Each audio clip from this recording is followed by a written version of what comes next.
I'm loving that thing. I mean, look at that thing. It's incredible. Here we are. We're live. We are live. Again. Welcome to another Ron and John show. And we are your hosts, and I am Ron. And I am John.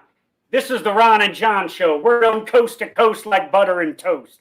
We can make ISIS surrender or die, or make the nerdiest guy look kind of fly. We can drink like we've been singing all night long, and we can sing like we've been drinking all night long. So if you're looking good for a good time, don't you delay. Tune into the Ron and John show, because me and this Ranger here, we lead the way. We lead the way. Boom. What's up, brother? Brother, you know what? Just another fabulous week. Always looking forward to this day as usual. You know, been getting after it on the PT. Been doing stellar with laid off the booze. Today's day 22, 23. You know, got 8 more days. We'll see how it goes. But just trying to live that PME hard life, right? I know. Look at that, man. You're all branded up and everything, man. I'm just taking notes. I'm learning from the best. You got a brand awareness. I'm just getting my practice on here, especially teeing it up for for today's show. But for you, brother, I'm looking like I'm about to jazzercise, and you look like you just got a library card. So what's going on with you? Well, so I'm a brand ambassador for Hiring Our Heroes, the foundation from U.S. Chamber of Commerce that assists with transitioning service members and military spouses and veterans getting employment. And we're doing a career summit here on Joint Base Lewis McChord. And so I had the opportunity to go out and do a little keynote speaking today to about 500 service members, Army, Air Force, Marine Corps, Navy, that are looking to transition, and spend a lot of company with Ranger Adam Rock, my old battle buddies that I went to combat twice with. What? Adam Rock? Yeah, I know. And right. Medal of Honor recipient, our good friend 𝘬𝘬𝘭𝘺 was out there today. So, outstanding. Just a phenomenal event, brother. And again, another way of looking out for our veterans, transitioning service members, and our military spouses to make sure that they retain the same purpose they had on active duty through transition and in post-military service. Absolutely. So great event. That's why I'm dressed, like I'm getting ready to sell life insurance, man. That's all right. You balance it out well. I'm sure at, 𝘬𝘪𝘵 you're going to be emerging from a 7-mile run or something like that, like you usually do. Oh, yeah. Yeah. So, things have been going well. Like I've been saying, I've been busier in the one-legged man in an ass-kicking contest, but everything is geared towards continuing to give back and helping others. And and I had an opportunity to go back to our old stomping grounds, 2nd Striker Brigade yesterday, and I also visited 62nd Air Wing yesterday. So just a lot of stuff going on that I'm really happy about, man. And that's great, man. Excited to be with you again here, brother. Yeah, here we are. And I love to hear is that it's great to see. You have almost 40 years in the military, but I still outrank you as a veteran, right? But I don't know how to be a veteran too well. I haven't done it long enough, man. No, I'm kind of like a brand new private today, Well, the thing is you're doing great at it, and that's what I wanted to talk about. Is that you're getting after it. You're leading with your heart, leading with that passion. It took me a long time to be able to do that, and do what we enjoy, do what we love every day, to where it doesn't seem like work. Which, and again, living that PME hard life, which obviously tees up for our guest today. Speaking about living your dream and living what you love to do, and one of those things is obviously the physical fitness, because that's the P and PME hard. So that's right. Who do we have today for today's awesome show?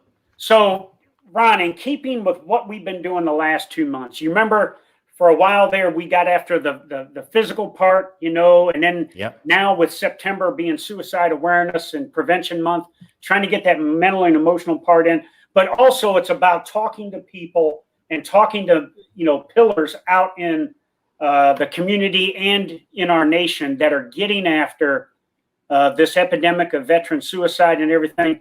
And so the guest we have today actually is somebody that I work with, like I work with you.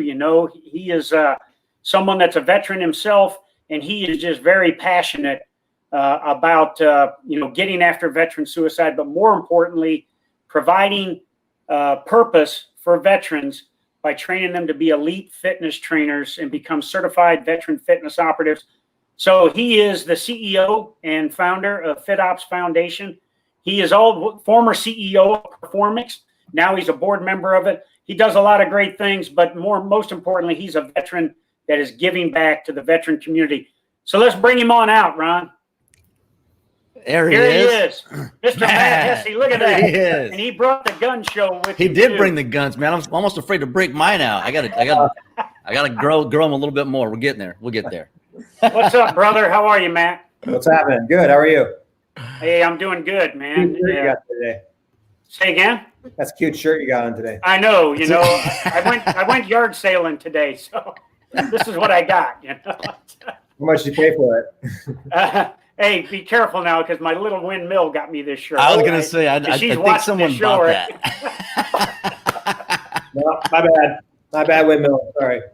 Hey, so Matt, again, thank you. I know how busy you are because you know, you really gave me a great opportunity. You brought me on to the FitOps Foundation team, and you allowed me to see you in action, but be a part of this important foundation that is doing just phenomenal things to give back to our veteran community with the main effort of combating veteran suicide, but also providing that word we use all the time, providing purpose to our veterans through fitness and everything. So thanks for being on here today, brother. Really appreciate it, man. It's my pleasure and my purpose. So thanks for having me. Awesome. Yeah. So, hey, go ahead, Ron. No, I was going to say I love how you said that, my pleasure and my purpose, you know, and that's what you know, one of the things that we talk about a lot is, you know, finding your purpose, right? And especially with transition, you know, so with that, I just want to kick it off with that is your purpose. Today, what is that? Well, that's a great and real timely question. As John mentioned, you know, I'll take a far step back and say I exited the military 15 years ago. And I spent the last 15 while you guys were fighting wars, building companies. And just recently, after 10 years or 8 years in the last company, having transitioned completely out, so I could focus now on what I think is a gift in my life and the opportunity to serve my highest purpose, and that is to help the veteran community in a full-time capacity. You know, my career really has been spent, at least from my perspective, disrupting categories and understanding how to bring newness and innovation into certain areas. And you know, I think that the veteran space, while there's a lot of focus on it, it needs a disruption to fix this issue. And so I'm intently focused on that mission. And as I said, I feel really blessed and purposeful to be able to do that, because it's certainly something that's needed. And I don't know, someone from above or someone from below, whatever, stuck something in me. It just it guts me to see what's happening to our vets. And I've got a lot of theories as to why that's happening. But John and I, as John mentioned, are teamed up in the effort to fight it. And I'm real appreciative of John jumping out of uniform after 38 years and right back into another one, fighting a equally as important cause as this one is. Yeah, absolutely. Yeah. Hey, so Matt, tell us about you know, everything starts with, you know, I tell people all the time, you know, you dream big, you think about what you want to do, then you set lofty attainable goals, and you visualize how to get to it, and then you actualize. So, you know, you were a guardsman. I think Wyoming National Guard, if I remember right. Yep, Wyoming and Nebraska. Okay, so tell us about why you chose to serve, and then why you chose to transition, and then as you started building these companies, how you built this vision to where you're at now, and where you're going in the future. Sure. So, you know, I think that the answer to the first question, which is why you chose to serve, it evolves as you get more perspective on your life and understand more about your past and your future. And so I'll say that, you know, when I enlisted, I wanted to fight like everybody else. I had a young pissing where I wanted fight for my country. I grew up very patriotic in a patriotic family. But, you know, in your life and understanding now, you know, having the benefit of hindsight and perspective, I think like a lot of young men and women who enlist in the military, in the enlisted ranks, I was searching for something greater. And in this case, it was father figure, it was control, it was structure, pretty traumatic childhood. And you know, at 18 years old or 17 years old, when you're, you know, trying to figure out where you're going to go in your career and your life, and it's important, a big time in your life. And, you know, I didn't have a solid plan. I was running around rodeoing, riding bulls, and getting in fights, and, you know, doing what cowboys do. And I think I was just on a bad track that started at an early age. So for me, the service provided the first real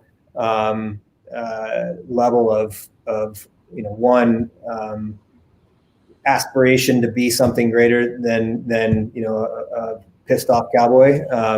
While drill sergeant scared everybody else, I loved the structure and the control, and not that I wasn't scared in basic training, especially back then. They were still a little bit rough. Now they're giving back rubs to the private. But you know, I think that time in my life was really transformative, and a lot of the skills that I've taken into my life. Thankfully, I was born with a good set of morals, ethics, and values, and even though I had a bad childhood, those came with me. And so, pair those with some of the great things that come out of military life, in leadership and accountability and discipline, and you know, it's at least a good foundation to build a good life off of. And so, you know, the answer to your question really is, the answer to the question, which was, why did I serve? I think I enlisted because I needed it.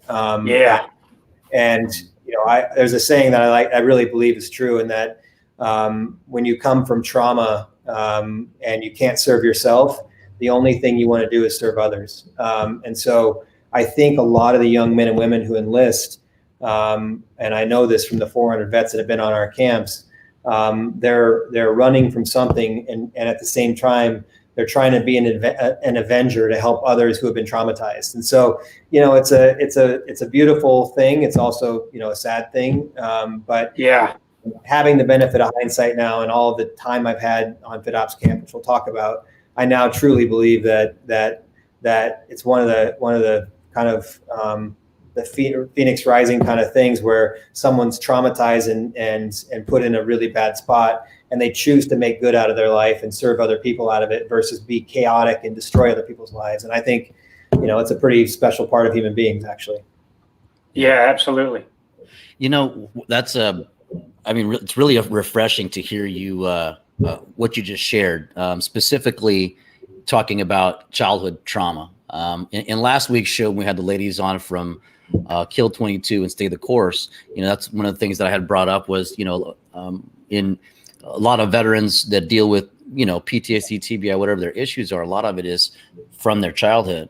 And for you to say that this is, you know, to take that as, it sounds like almost fuel, because you're right. You know, that's one of the things why I went into the military was really, you know, either running from something or running to something that's more dangerous, or something that couldn't be as bad as what I left. And I think that's where a lot of people, there's a lot of commonalities with us veterans, because usually there's something that's deeply rooted there, and you're just coming out with it, and, you know, and saying, here's what it is, you know. So what number one, if you could elaborate on that, is that kind of part of what built, you know, kind of formed into your purpose? And next is, how did you as a veteran kind of start to deal with that, and when did you start dealing with that childhood stuff? Yeah, it's a great question. So I think the answer starts in the understanding, when you finally understand consciously, you know, what happened. Some people don't have any some people have such good compartmentalization skills that they don't even remember, which was my case. And so I had this, to your point, incredible fuel inside of me you know, one of the values that I learned at an early age is to not quit and to be, you know, head down no matter what and figure out how to get through it. And so I just hard charged ahead and tried to fix it myself. And I had incredible anger inside of me, but I didn't know why. And I think John will tell you, I'm a pretty like chill guy that isn't really, I'm not running around looking for fights. I'm not, you know, I want to help people. But there was a certain point, especially at a young age, when I got pushed, that I snapped and lost it. And, you know, that got me in a lot of trouble. And I think understanding the agitation inside and why that agitation was there, finally, when I finally figured out, you know, what had happened to me, it unlocked a world of understanding, which then allowed me to start, you know, working on fixing it. And as we'll talk about FitOps Camp, I joke a lot, but I think it's actually true. As much as FitOps is helping and saving others, it was also a pathway for me to understand, process, deal, and heal from my own shit. And and so, you know, I think in some ways it's a little bit like,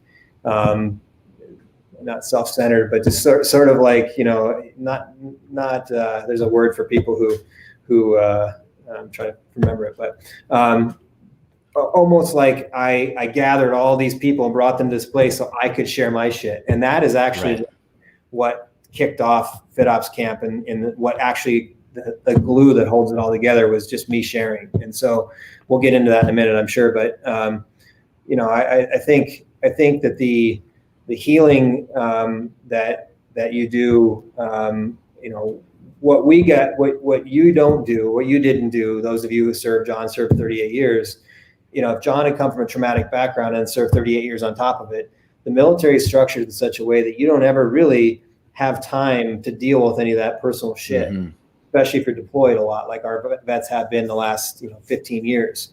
And so all those things, the last 15 years that I've been able to build businesses and deal with my stuff, which, you know, really came into focus for me probably, you know, 5-6 years ago, finally.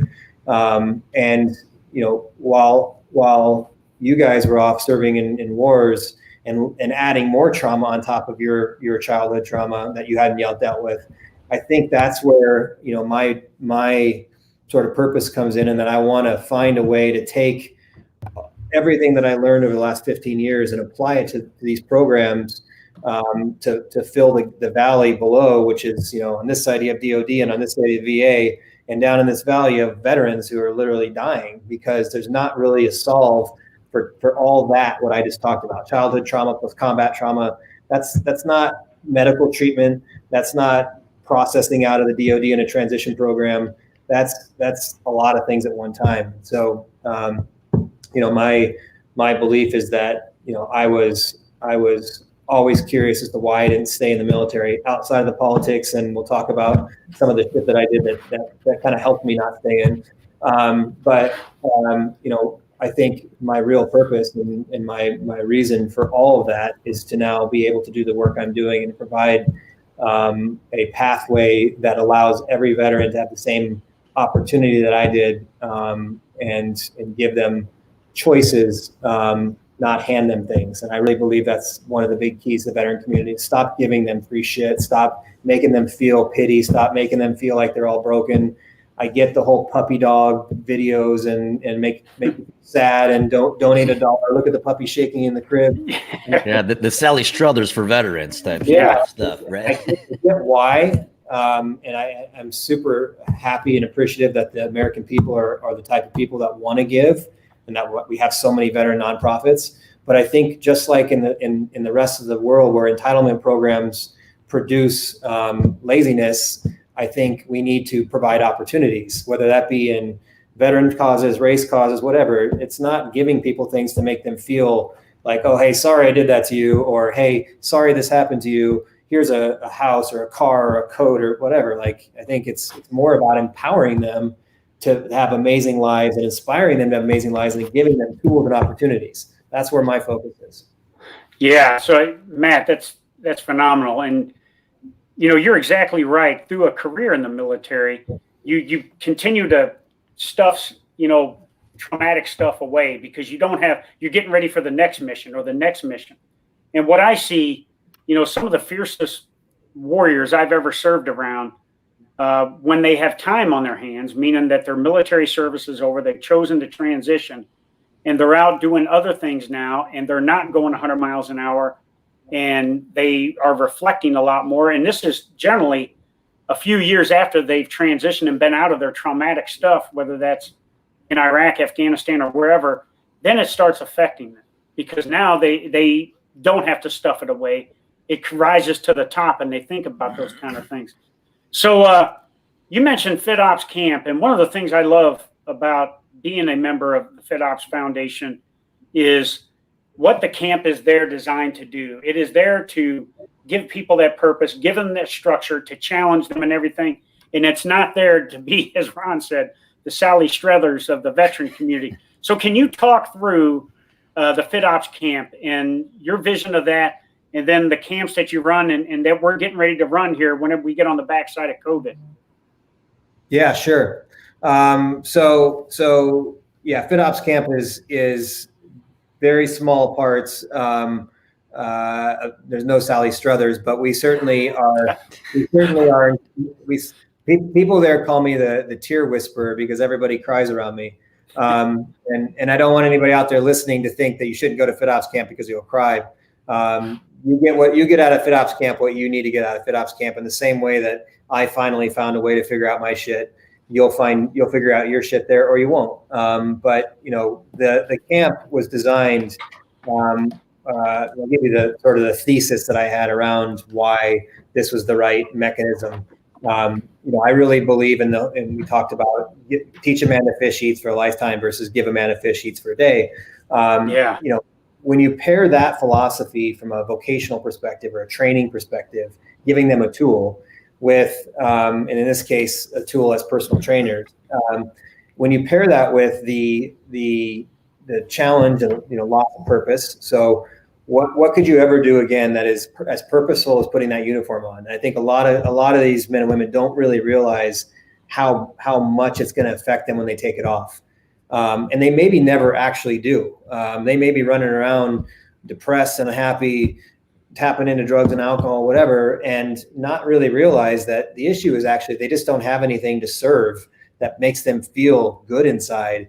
There's a big difference between fighting for your country and kicking doors in and the adrenaline of all that, and doing it for a purpose and a reason, and coming home and working as an auto mechanic and I'm not saying working as an auto mechanic is not an admirable job. I think it's a great job, but it's a different set of skills and a different set of drivers. And so when you take all men and women out and put them into those places, they're just not fulfilled by it, because they're not able to inspire and I think that's just who we are. Back to wanting to serve people from childhood probably. And so my belief was that if I built a camp, and I piloted this and sort of found pieces along the way, but if I built a camp that brought veterans onto the camp for a month, and I gave them 3 pillars, and these 3 pillars I built my life off. I call it the purpose blueprint: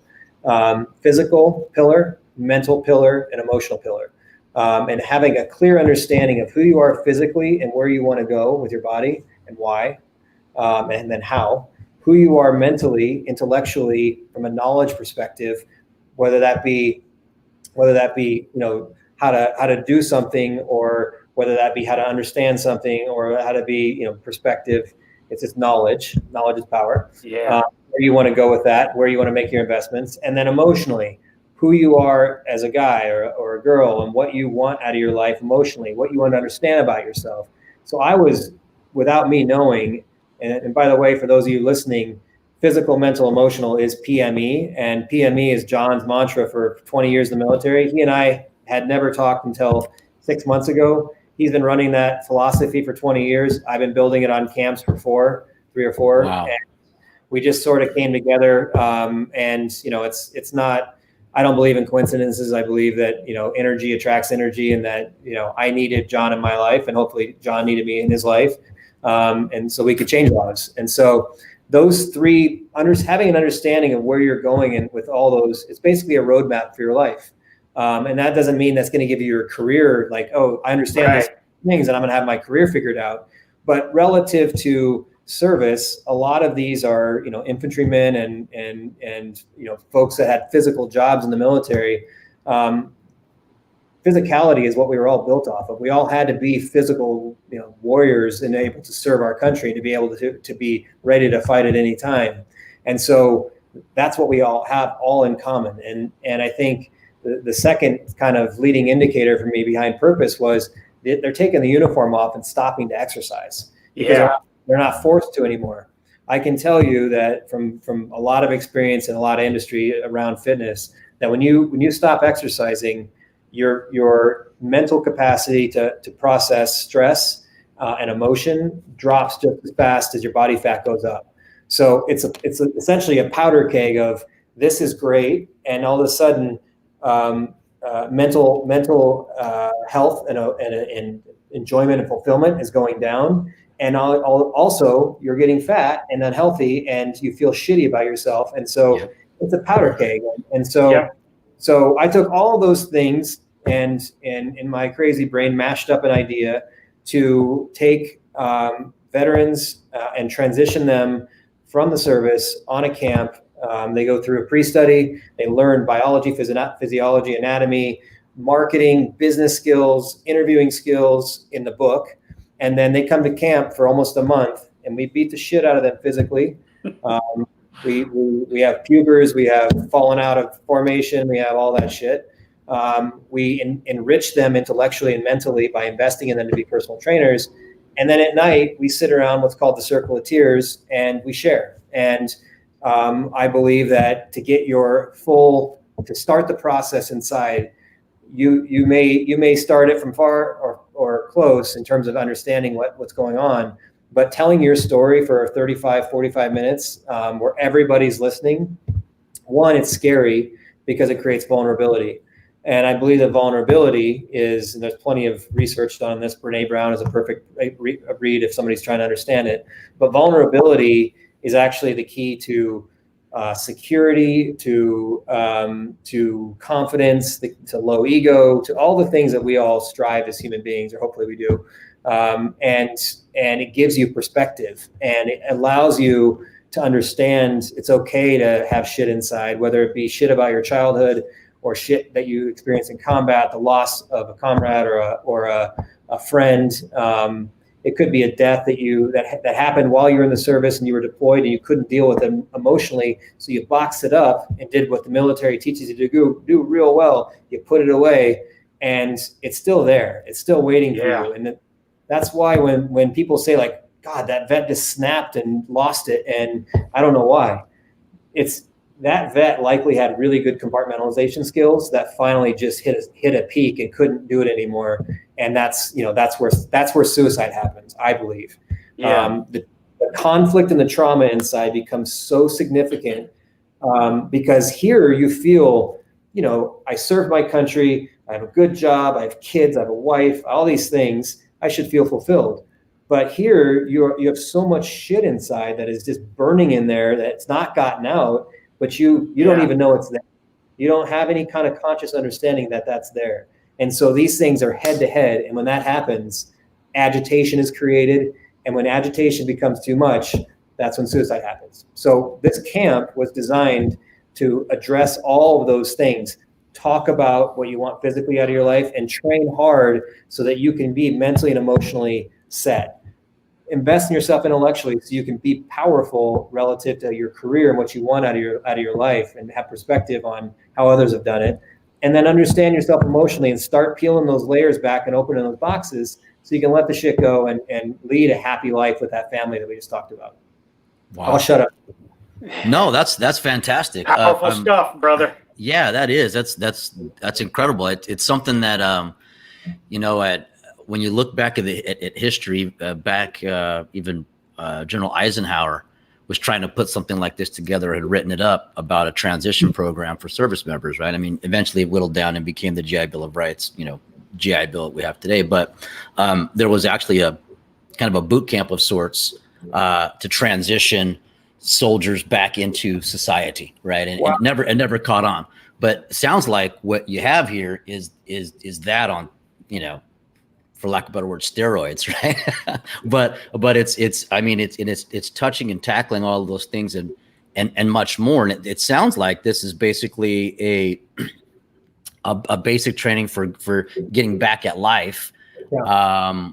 And now, does somebody have to go into a personal training role to go through this camp, or is it something that sets somebody up to where that they can kind of make these decisions and kind of primes them? What's the exit strategy that you have for FitOps camp? Great question. Part of the reason that we'll talk about the expansion of what we're working on, but part of the reason that the need to create aftercare programs, there's a lot of vet programs where you go, you leave, and then bye-bye. Work that we're doing there is not a one-time deal. You need, and life isn't a one-time deal. You're consistently investing in yourself to try to be better. That's what human beings are, reaching for greater things. And the moment you stop reaching for greater things is when you stop believing. It's when you quit. And those things, I think are debilitators that lead to suicide. And so, I want everybody to want to have a healthy physical, mental, and emotional life. If that means I'm going to get physically, mentally, and emotionally healthy on FitOps camp and then go on to be a psychologist, great, that's totally fine.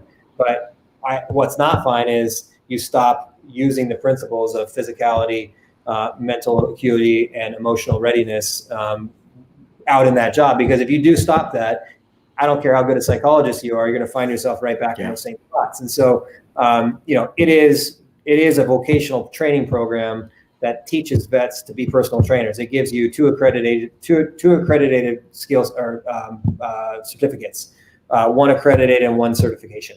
The accreditation is a nationally recognized NASM or NSCA or 𝘵𝘠𝘠 personal training cert that allows you to train in any facility in the United States. And then the second one is the CVFO, which is Certified Veteran Fitness Operative. And that gives you the designation that you're a veteran and you've been through this camp. And a reason I think that the CVFO certification will rise to become the best certification in the United States isn't because our curriculum is that much better than everyone else's. I think our curriculum is better, but it's not incrementally better in terms of the physical training or the mental training, or even some of the emotional training that's out there. But it's holistic. It's all together. Mm-hmm. What that teaches these trainers to be able to do is go do that with their clients. The best personal trainers in the world, hell, the best hairdresser in the world isn't a hairdresser that just sits there and cuts your hair. They're sitting there talking about your life. Like, hey man, how you doing? Kids, and you'll keep going back to that hairdresser because even if they give you not the best haircut, but you're like, man, I love that guy. He's such a good dude. And he talks to me about it. You create a connection. So one of the things that I think CVFOs and veterans in general all have is high EQ, emotional understanding of other people. They are called to serve, which means they feel empathy and a call to duty for other people.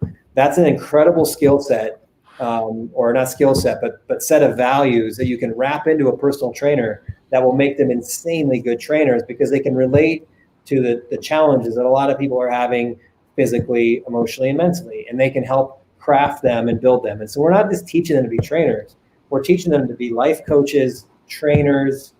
They're already empathetic and called to serve. Give them the skills to make them incredible with the skills they already have. And that, in my opinion, is what will change the veteran landscape. It isn't, there's great programs out there, and I applaud the work of almost every veteran organization because they're trying to do something.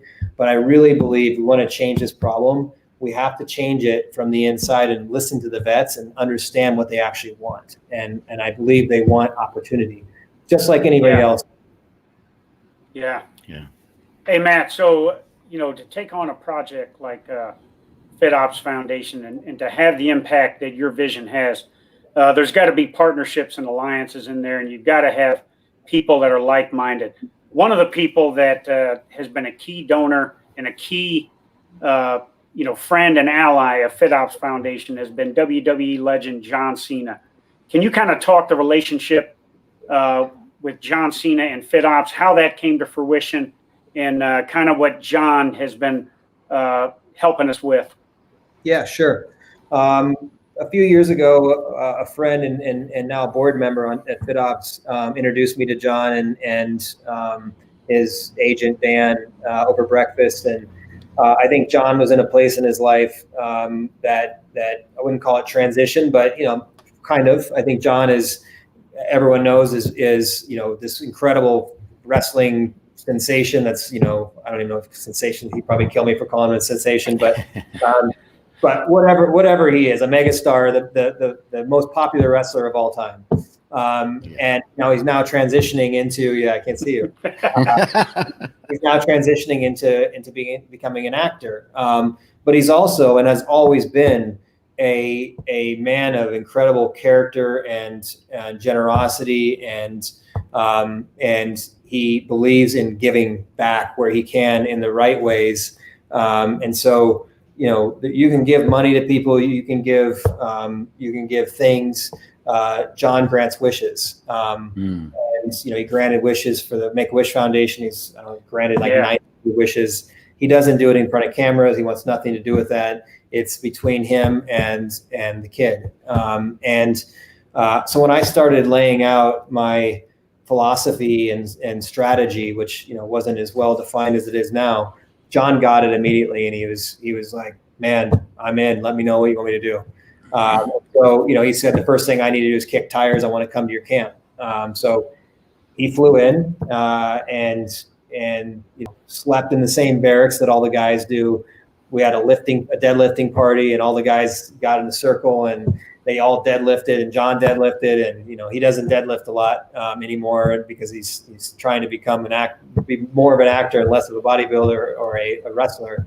But he was pulling weight that he hasn't pulled in years, and it's because the energy that's on FitOps camp is it's incredible. And I think until you experience a FitOps camp, you won't really understand the power that it has. But living, as a vet, I mean, I spend a lot of time on the road with John and our director of operations, Harrison, and I haven't been in uniform in 15 years, and you go right back to the same shit. It's making fun of Harry for falling out on a run, or making fun of John for his NASCAR sponsorships. He's got like 400 sponsorships, and that's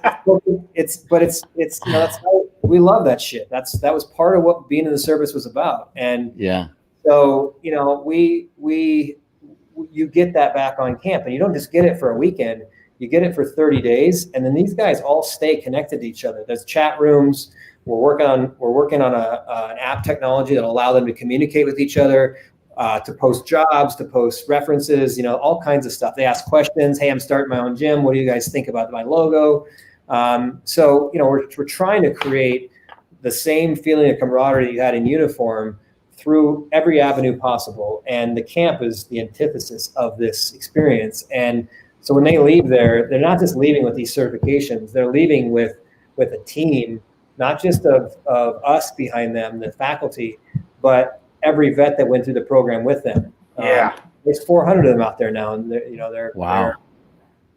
So yeah, that's incredible. And it's another thing that I love about what this program is, the sustainability, right? There's that aftermath part, right? That staying connected, and if you can't do it, locally, in your hometown, then through technology and leveraging that is staying connected with that group. So like how you said there's 400 now. How would somebody go about getting involved in one of your camps? Who is eligible for these camps? I mean, it sounds awesome. I mean, it sounds like something I would want to do. I mean, how does somebody jump in there and the shit out of you? Bring it. So go to fitops.org and apply. There's an application process. We do an interview with you. We have 1,000 vets in the queue waiting to go through now. COVID really screwed that whole thing up. But remember that my mission is to reduce veteran suicide by whatever means necessary. And our goal is to get ahead of the problem as well. And so we're also providing opportunities for the veterans who go through the program by finding them jobs, whether it be in gyms or back on installations, training the currently enlisted soldiers. We're trying to find ways to partner with the DoD to bring them back onto base, so that they can continue to serve now in a different capacity. But what happens if all those trainers on base are in the ears of all those enlisted guys about, hey, when you start to think about transitioning, you need to remember physicality is important. Invest in yourself now mentally, educationally, so you have a leg up when you get out. And emotionally, don't box up everything that you experience. The Army is now launching the holistic health and fitness strategy, which is physical readiness, mental readiness, spiritual readiness, sleep, recovery. They understand, as at least a theory or a concept based on data that's in pro sports teams and other places, that holistically is the only way to get after a full experience for change. And so, I want our graduates to go everywhere and create their own blast radiuses. I'm training them to do what we do on camp in their own communities. And so, to get onto the program, you apply, you go through an interview process. I can tell you that if you want to be a personal trainer, you're going to get fast-tracked a lot faster than if you said, nah, man, just want to come to camp and hang out, eat your chow and work out. That ain't really going to get you a slot. And we have enough questions to ask that we'll figure out if you're a sleeper hiding, you're trying to, because unfortunately, there are vets out there who are bouncing from program to program, just taking free handouts. And for those vets that are out there doing that, you're only hurting yourself. There is no purpose in staying a victim and taking handouts, even if you don't know how. If you're not conscious to how it feels, it doesn't feel good to take handouts and not give back. And so, I want all of our vets to come out of this wanting to go train and help other people. For those of the vets who are transitioning and they know they're not going to be personal trainers forever, that doesn't mean that they can't come to camp. What I'm looking for are leaders who will spread the awareness of the mission, not necessarily having to be personal trainers on a day-to-day basis. But if you go through my camp and then you become an accountant and you see a vet that's struggling in your community, you don't help them through physical, mental, and emotional, I'm going to pull you back into my camp and make you puke until you do PT until you puke, because you clearly didn't get it. And maybe that's my failure as a leader to make sure they got it. But we're building the infrastructure and processes to make sure that doesn't happen, because I want every dollar. Unlike a lot of companies and industries out there, I want to be a good steward of money from donations and a good steward of money from even the DoD. We're currently in the process of getting support from VA, DoD, GI, all these different agencies to try to scale this, to produce enough scale that we can get them all through, so we can fix the issue that's out there and the issue that's coming. You have 22 million vets who are out there, and you have, John, how many transition a year? 2 million, a million or something? Not that many. Yeah. 400? Yeah, whatever. Yeah. So those who are transitioning, fix that, tie that off and fix that so that they're not having the issue. I'm going to go read about Eisenhower's strategy, because whatever idiot nixed that and didn't do it was created a multi-generational problem of suicide in the veteran community. It doesn't need to be there. Getting folks through this, they can come from veteran status, they can come from active duty status. I actually would prefer that they come before they get out, so that they aren't falling down the path and I get them a couple years later and then they're like, man, I wish I'd have found this earlier. I really had a tough couple of years. I don't want that. I want them in there immediately. So I think someone's asking right now, is this something active duties can take advantage of? 100%. And I think John will tell you that the command, there's a program where you can actually stay and you can do your last, I think it is your last 6 months career skills bridge program. Yeah. There you go. You actually apply, and I think you sign off from an E7 or above or something like that. Company commander can say your last 6 months are in skills bridge. You can take 2 months and go to FitOps camp. You still get paid by the government, and part of your active duty. So it's definitely something that I encourage. And, we've had a lot more active duty soldiers coming through in the last couple of classes. And I think that's going to continue to grow as awareness grows on base. Yeah. Hey, so go ahead, Ron. I think we got a question here. Oh yeah, no, I was just gonna say really quick, and we'll get to old Eddie Sullivan, 𝘵𝘬𝘬𝘴 here. 𝘵𝘬𝘬𝘴. I mean, it's a phenomenal program, number one. And as John and I get after it on, visiting these different bases, we're in front of all these senior NCOs and these NCO PDs. I mean, all ranks and everything, but it's leadership that we have an ear of. And what we're seeing is a lot of them are open to, what is it that we can do to help, which is great to see, because it's over time, that's been more on the forefront versus that's not our job, right? Yeah. And I think with suicide and everything, because there's not very many people that are serving today that doesn't know somebody that's either directly themselves or in some way affected by suicide. So they're trying to get after that, which is phenomenal, and something that we can absolutely share. I think is probably something that John was waiting for the program to get back on so we could start doing that. But I love all this. But let's get to old 𝘵𝘬𝘬𝘬𝘴. He says, I had a question for all three of you. Do you think that factors such as the amount of time a veteran stays in the military or the location a veteran settles in could make a difference in how well they transition and adapt to civilian life afterwards? I'll just take a quick answer to my direct one, which I always suggest and tell anyone that's transitioning is where do you want to go? Where do you want to live? Where in your mind is that? I mean, yes, there's some opportunities where, you have to go where the job is and everything like that. But ultimately, people want to be somewhere, and, I'm a firm believer in, your surroundings matter. If you're in a shitty place that you don't want to be in, and you have to wake up and see that every day, it's not going to be as nice as if you wake up into an environment that you like to see. But I'm interested in hear what you have to say, Matt, on that. I mean, I think from the time perspective, the amount of time you're in the military, the longer you're conditioned within a very structured program of any kind, when you come out of that, if you don't have that structure, it can feel, completely different and hard to adapt to. So, I always talk about this with veterans who are transitioning, even careers, officers transitioning into these high-level jobs in business and not being successful because their skills are specific usually to one not MOS necessarily, but kind of. And so now you go into an entrepreneurial company, for example, no processes, not an entire brigade of troops to do the work. And so I think, that can be a debilitating thing from so much time in, having to understand and know that structure is going to change, and you're going to have to be disciplined yourself to creating your own structure.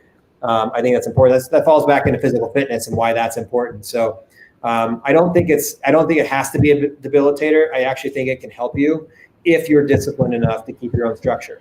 And then where you live, there's certain places in the country that are more friendly to helping veterans than others, and there's probably certain places that have more opportunities for veterans than others. But I generally think that you craft your own future, and if you have a very clear picture, to your point, about who you want to be and what you want to be, you can figure that out anywhere you're at. It doesn't matter. Mm-hmm. Yeah. So Ed, great question. I appreciate you always being on there. You are the Ron and John Show's 𝘵𝘬𝘬𝘬𝘬𝘬𝘬𝘬𝑎, and we appreciate you always coming to a place where everyone knows your name. All right. And even Matt Hesse, CEO of FitOps Foundation, knows who the 𝘵𝘬𝘬𝘬𝘬𝘬𝘬𝘬𝘬𝑎 and the Ron and John Show is. But I will tell you, the longer you stay in the military, and we talked about this earlier, the more you will compartmentalize stuff. And then when all of a sudden it comes to a screeching halt, you have time on your hands. So I think the longer you serve in the military, the more institutionalized you're going to be, because you've been through this rigorous structure. For me, it was 38 years. And when I got out, I was like, okay, I don't have to get up, drink a cup of coffee in 15 minutes and then be doing PT so I could be in the Pentagon at 7 o'clock for my first meeting at 7:15. All of a sudden, it was like I could sit around and drink one cup of coffee, 2 cups. And all of a sudden, my sitting around turned into 2 or 3 hours. And pretty soon, I wasn't getting to my PT until like noon. and all of a sudden everything was going to the right on me, and I was not feeling like I was purposeful again and structural. Yeah. And so I had to drag my, lazy ass back to getting up in the morning, getting my PT in. And both of you gentlemen know about the, the Violence of Action PT and everything we've done on Zoom and everything as part of, getting with the movement and everything. So I think that's important. And then Sandra and I specifically, my little windmill and I specifically, we used to dream in Washington, D.C. in that big house for 4 years of retiring and being around our kids and our grandkids. And I posted a video on social media a couple months ago in the backyard when Sandra's out there sitting in the grass and my youngest granddaughter is around her. And it hit me then, that what I just said, we dreamed of this, we set lofty attainable goals to get to this. We visualized it, and now we're actualizing what we're doing in retirement, and that's being around our kids and grandkids, and then having an opportunity through FitOps, through Veterans Lending Group, and the other 398 that Matt talked about that are allowing me to continue to give back to our active duty force, our veterans, and their families. So that's my answer to that. Great question. But I'll tell you, Ron, I think we got to hit Matt with some rapid fire. What do you think? I think it's that time. I think it's that time, brother. Why don't you kick it off for us? He's already got his guard up and everything. Yeah, he does. So let me go ahead. So, Matt, you are in fantastic shape. Okay, and I see your run times. I know you were taking it easy on Harrison and I, down in Mississippi last week. But I got a question for you. You have one of two things that you can do. Would you feel safer going on a 5-mile run with John Cena and knowing that you may have to carry him back, or going hunting with Dick Cheney? What would you rather do? I don't really care for politicians a whole lot, so I'll carry John's big ass back, I guess. Because the other alternative is getting your shot in the face, So I mean, yeah. Hanging out with a politician is getting shot in the face, isn't it? Well, yeah, that's true. Yeah. Not all of it.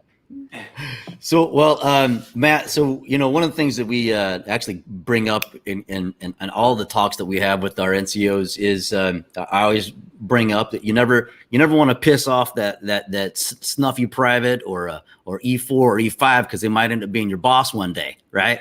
And here we are. So the question is what's it like for, what were you, E4, E5? Yeah, E4. E4. Even better. What's it like for an E4 to now work with, the most recent senior ranking enlisted individual in all of U.S. Armed Forces? The question be, what's it like being a former SEAC working for a former E4? Yeah, right. Exactly. Well, it's awesome. I mean, the tables have turned here, brother. You get to answer that. We get to see it from the other side now. I can tell you, for anybody, one, John is, going through his own transition, and he still PTs hard as shit, and I respect his work ethic. I listening to him explain that 1 hour, 2 hour coffee thing, any one of us can fall into that, and the fact that probably his little windmill kicked him in the butt and said, "Get off your ass." But I think Harrison and I spent a lot of time with John, and both Harrison and I are always kind of in awe of just the career that John's had and the man that he still is after all that time. And I'm sure that the world of the e-tool nation remembers him as the guy saying he's going to chop heads off with an e-tool. But I think for a crusty old sergeant major, he's one of the most empathetic and giving guys I know, and I'm incredibly lucky to work with him. And I'm not just puffing him up because this is his show. I actually really think that he was as deserving of the position of SEAC for a reason, and that's because of his ability to connect with people and inspire people. And I think that he's starting a new chapter now, and I'm sure that in 10 years we're going to look back and he'll obtain SEAC level success in changing people's lives. And So I wish I could bash him a little more, but there's not a whole lot to bash him for. I agree. Hey, I appreciate that, Matt. So let's go way back. So 𝘵𝑒𝑐 Hesse is assigned to the Guard, and I know the answer to this question, but I want the world and the audience to know about this. First of all, when we were in Mississippi, it cracked me up because one of those command sergeant majors out there asked you, "Hey, what did you get out of the military as a captain or something like that?" And you said, "No." Commissioned officer, right? No. What'd you get out of it? E4. And the collective group of sergeant majors there just kind of looked like, holy shit, man. But I take it, I think I know you pretty well now. You were part of the 𝘵𝑒𝑐 mafia back then, and you had this, you could tell when somebody was jacked up and everything. So tell us what your time was back then and your relationship with some of your senior NCOs and stuff like that. Just give us a snapshot of 𝘵𝑒𝑐 Matt Hesse in the Guard back then. So when you put it like that, the being around the SEAC and like all the accolades and career he's had, and Ranger School and Jump School and all the deployments, and that's I should reframe my answer actually. We just ask the questions. You control the answer. My experience in the military would be called a fall from grace. I enlisted, trained to go, was the honor graduate of my basic training class. Was expecting, I did what's called a split op, which is you go to basic training your junior year. Yep. So I was just 17 when I went to basic training, like literally like a month. So I was in there with 20-year-old, 30, 25-year-olds, and I just excelled at it. I wasn't the guy that was I wasn't strategic necessarily in not being the guy that was in focus, but I just crushed everything in basic training and was enough of a leader that I ended up the honor graduate. And because of that, when I went back to high school and rodeoing the next year, I thought that for sure when I got out of high school, I would just enlist and go regular Army, and I would be I wouldn't go into the reserves of the National Guard because you had a choice back then. Unfortunately, my mom got in a car accident and was paralyzed, and I was forced to oh, wow. I won't say forced, but back to the empathy and being called to serve. I had a bigger mission. I had to take care of her. And so I went to college, served my time in the Guard. But going from what I would consider a pretty high-speed private in basic training to then landing in a Guard unit in Nebraska, and I just spent some time in the National Guard, and I'm sure there's some Guardsmen listening, so I'm not bashing all Guardsmen. But this was a small town in Nebraska with a crusty old first sergeant, with a whole series of NCOs who basically hadn't passed a PT test in 10 years. And my whole life, I was a wrestler all the way in. Tried to wrestle in college. I was physical, and I wanted to be physical. And the last thing that these guys wanted to be was physical. And so, I was in the gym. We had a weight room. I was in the weight room before everybody got up. I was like Mr. Fitness, and my platoon leader was a real. He was the kind of guy that resented success, and the definition of a bad leader, in my opinion. Professional jelot. Yeah, and I did not intend to do this, I could promise you, but I ended up accidentally dating his daughter. And oh. Now, when I say dating, I just mean like I kind of dated her. I got a date with the LT's daughter. This is great. I made the mistake of bragging about it and cracking some jokes, and he got the last laugh. Let's just say that. I had to go reclass MOS. I went in with an artillery battalion, so I went reclass as an 11 Bravo. literally kicked me out and was like, I don't care who fucking takes this guy. He's not in my platoon anymore. Yeah. And so, you know, that there was a captain actually in that unit who was a great guy, and he recognized what was happening and allowed me some liberties that kind of sidestepped that guy, and I was able to finish out my 4 years. And honestly, like I got out, I think 2 months before the towers got hit. And you know, I just started my first business. I had, you know, moved to Kansas, and when that happened, you know, I was sort of locked into, I couldn't re-enlist. I took all the money, the savings I had, and went down to the fire department and bought them all dinner and drink or donuts every day. And I tried to serve in whatever way I could, but I never stopped thinking about all you guys that were serving. And, you know, there is something, you can see the emotion in me now. There's something that just that time in my life. And, you know, I there's not a day that went by that I wasn't thinking about all those guys that I had served with that were over there. And yeah, I don't necessarily understand the emotion that creates, and I feel it an incredible amount of it right now. But that time in my life, and the transition and the time I got to spend building a business is now why I am so focused on helping those who are coming back now transition and have success also. So I know rapid fire is supposed to be fucking fun, and I just screwed it up. No, it's great, man. But thank you for sharing that. And that, it's, you know, it's good to see, man. One thing that we always say is we always keep it real here. We keep it raw, and, you know, we welcome it all. Emotion, you know, that whatever knee-jerk reaction that we have on here, because that's what people want to see. That's what they deserve is really what's going on. You know, fuck the bullshit, put that aside, leave our armor out the door, and come here and be vulnerable on the show for a little bit so we can let everybody know that we're real people, you know? So thank you for that, man. Thank you. Roger that. Appreciate it. Hey, Matt, unfortunately, we're about out of time here, but I just want to say, you know, that, you know, when I left the military after 38 years, I just wanted to be around like-minded people. And I'll say this in front of both of you gentlemen, and I found it. You know, I met Ron in a shit house at Veterans Lending Group headquarters.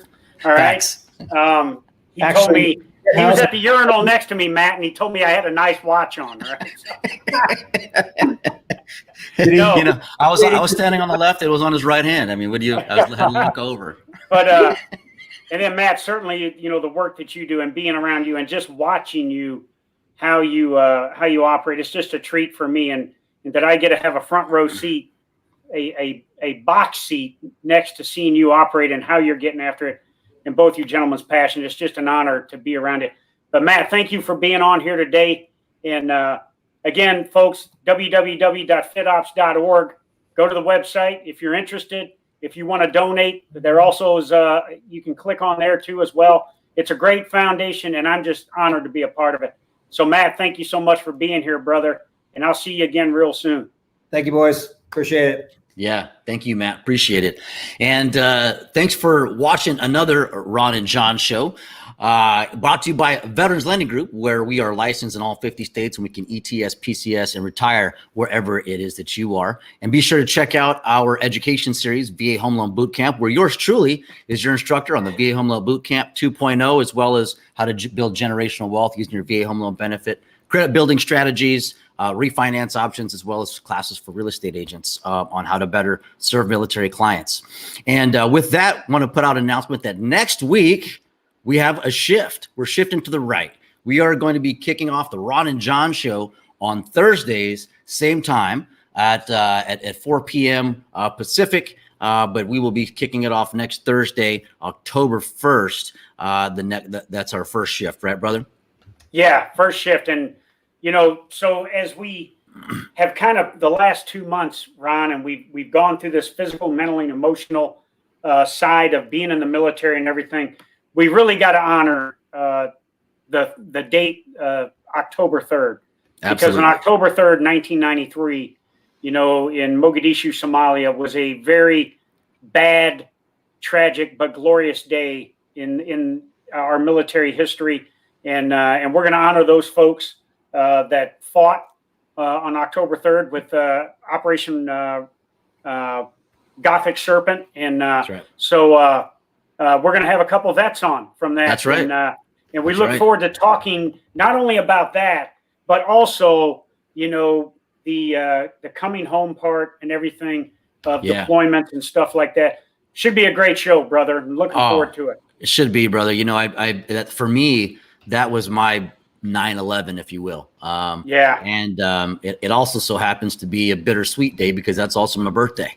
So, you know, it's like it's all these things kind of happen that day. But, you know, I'm really looking forward to that. And, you know, being able to be on the show with guys when I was, you know, 16, 17 years old, looking at the screen that were, you know, in the shit. And here they are. And I get to call them brother now these days. So it's going to be awesome. So with that, make sure you tune in next week. You got to get it. Hey, my Indonesian battle axe, man. If you ever want to do some PME hard there, audience, and you want to get some violence of action in with me and Ron, come on in, grab your favorite weapon, and we will proceed to beat the shit out of something. Absolutely. Absolutely. With that, everybody, stay strapped. Don't get clapped. You don't get clapped. And we'll see you